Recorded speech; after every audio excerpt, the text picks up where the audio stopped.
কথা বলি, সন্দেশখালি নিয়ে যেভাবে বাংলাকে কলুষিত করা হয়েছে, আমি আগেও বলেছি, আমি আবার বলছি, ভূভারতে স্বাধীনতার পর সবথেকে লজ্জাজনক অধ্যায়। মানে একটা রাজনৈতিক দল এতটা নিচু, এতটা নিকৃষ্ট মানের হতে পারে। আমরা গোদরা দাঙ্গার কথা শুনেছিলাম, আমরা পুলওয়ামায় কিভাবে নিজেদের স্বার্থ চরিতার্থ করতে বিজেপি পুলওয়ামা করিয়েছিল আমরা শুনেছিলাম। আর এই কথা আমি বলছি না, এই কথা সত্যপাল মালিক বলছে, যাকে বিজেপি রাজ্যপাল নিয়োগ করে জম্মু কাশ্মীরে পাঠিয়েছিল। সে যখন রাজ্যপাল ছিল সে বলছে যে কেন্দ্র সরকারের কাছে তথ্য ছিল, আগে থেকে ইন্টেলিজেন্স ইনপুট ছিল, তাও এরা কোনো ব্যবস্থা নেয়নি। 40 জন শহীদকে তাদের জীবনের বলিদান দিয়ে নরেন্দ্র মোদী ভারতবর্ষে এদের নামে ভোট চেয়েছে।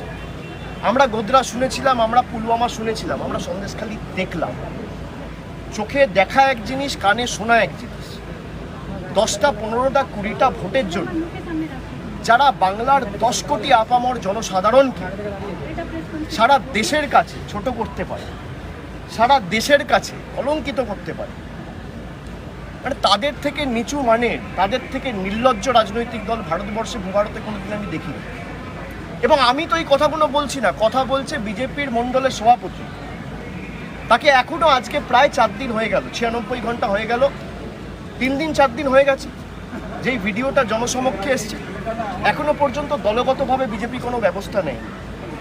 এবং একের পর এক মহিলারা তারা এখন জনসমক্ষে এসে প্রকাশ্যে বলছে যে আমাদের জোর করে ভুল বুঝিয়ে সাদা কাগজে সই করাতে বাধ্য করেছিল বিজেপির নেতারা। জাতীয় মহিলা কমিশনের বিরুদ্ধে অভিযোগ উঠছে, এসটি কমিশনের বিরুদ্ধে অভিযোগ উঠছে। আজকে সারা বাংলাকে যেভাবে ছোট করেছেন আপনারা দেশের সামনে, পূর্ব পরিকল্পিত ষড়যন্ত্র এবং চক্রান্ত করে 2000 টাকার বিনিময়ে বাংলার 10 কোটি মানুষের মর্যাদা সম্মান আপনারা দিল্লির বুকে বিক্রি করেছেন। এর থেকে লজ্জাজনক কি হতে পারে?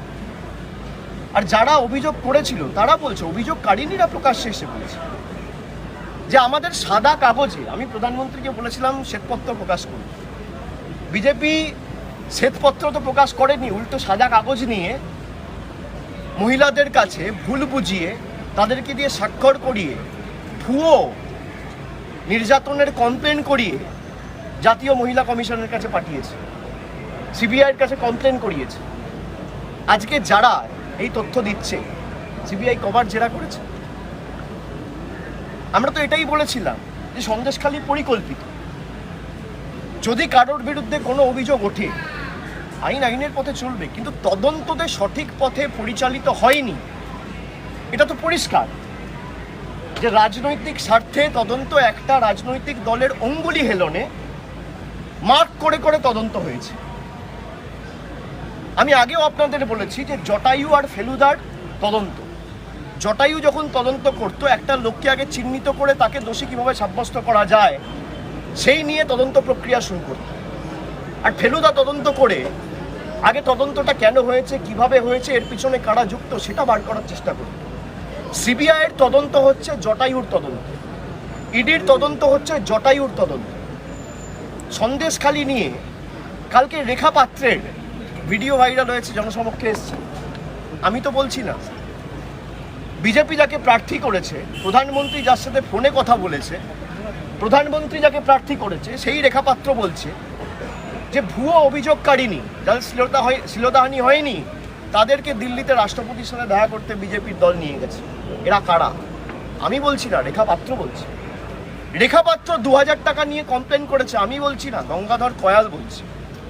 আমি মনে করি এই জল অনেক দূর গড়াবে, অনেক দূর গড়াবে। এবং সুপ্রিম কোর্ট অবধিও আমি দলগতভাবে অনুরোধ করেছি আমাদের দলনেত্রীকে যে রাজ্য সরকারের তরফ থেকে এই পুরো ভিডিও ফুটেজ যেটা জনসমক্ষে এসছে সুপ্রিম কোর্টের বিচারের সময়, শুনানির সময় যেন পুঙ্খানুপুঙ্খভাবে ডিটিপি করে জমা দেওয়া হয়। যে বিজেপির মণ্ডল সভাপতি, আর একজন মণ্ডল সভাপতি নয়, 2 জন মণ্ডল সভাপতি, গঙ্গাধর কয়াল, শান্তি দলুই, দুজনেই বলছে। একজন বলছে 26 তারিখ এই যে রোবট নামিয়ে অস্ত্র উদ্ধারের যে নাটক, যে চলচ্চিত্র আপনারা দেখিয়েছিলেন সেটাও তো সংগঠিত, সেটাও তো পরিকল্পিত। তিনি বলছেন যে বিজেপির নেতারা অস্ত্র রেখেছিল, তারপর সিবিআই গিয়ে রেড করে সে অস্ত্র উদ্ধার করেছে। সন্দেশখালী যে বেলুন এরা ফুটিয়েছিল, বেলুনটা ফুটো হয়ে গেছে, হিতে বিপরীত হয়েছে। এরা বাংলাকে অন্যান্য রাজ্যের সাথে তুলনা করে। আজকে বাংলার মানুষ রুখে দাঁড়িয়েছে এবং আমি সন্দেশখালীর মায়েদের, বোনেদের, দিদিদের আমি নতমস্তকে বড় জোরে আমি প্রণাম জানাই, স্যালুট জানাই যে তারা একে একে সামনে বেরিয়ে এসে বিজেপির প্রকৃত স্বরূপটা মানুষের সামনে তুলে ধরছে। এবং সংবাদ মাধ্যমের আপনারাও তো গেল রাত তুলেছিলেন সন্দেশখালী নিয়ে। আজকে আপনারা কদিন ধরে টকশো করেছেন, সন্ধ্যেবেলায় আলোচনা সভা করেছেন। তৃণমূলের জন্য করতে হবে না, বাংলার জন্য করুন। আরে আমাদের বিরুদ্ধে অভিযোগ, আপনি তৃণমূলকে ছোট করতে গিয়ে বাংলাকে ছোট করছেন কেন? আপনি মমতা বন্দ্যোপাধ্যায়, অভিষেক বন্দ্যোপাধ্যায়কে আক্রমণ করতে গিয়ে বাংলার 10 কোটি মানুষের অপমান করছেন কেন? আপনার ইডি, সিবিআই, আপনাদের রাগ তো, আক্রোশ তো আমাদের উপর। আমরা তো আইনি পথে লড়ছি, আমরা আগামী দিনেও লড়ব।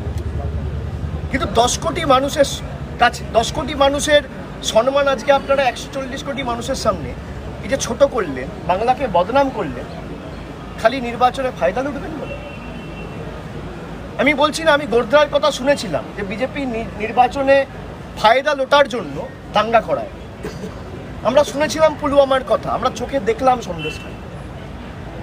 আর এই তথ্য অভিযোগ তৃণমূল কংগ্রেসের কোনো সমর্থক করেনি, বিজেপির পদাধিকারীরা করেছে, রেখাপাত্র করছে, গঙ্গাধর কয়াল করছে, শান্তি দলুই করছে। এমনকি যে মহিলার বিরুদ্ধে অভিযোগ, সেও বলছে আমি জানি না, আমাকে দিয়ে জোর জবরদস্তি স্বাক্ষর করে দিয়ে চলে গেল। আমরা প্রধানমন্ত্রীকে বলেছিলাম শ্বেতপত্র প্রকাশ করুন, উনি সাদা কাগজ প্রকাশ করেছেন ঠিকই, কিন্তু সাদা কাগজ প্রকাশ করে মহিলাদের কাছে গিয়ে সেই সাদা কাগজে স্বাক্ষর করিয়ে ভুয়ো কমপ্লেন দিয়ে বাংলাকে কালিমালিপ্ত, কলঙ্কিত করার যে প্রচেষ্টা, সেটা আজকে মানুষের কাছে পরিষ্কার। এবং আমি বিশ্বাস করি এর জবাব মানুষ ভোট বাক্সে দেবে।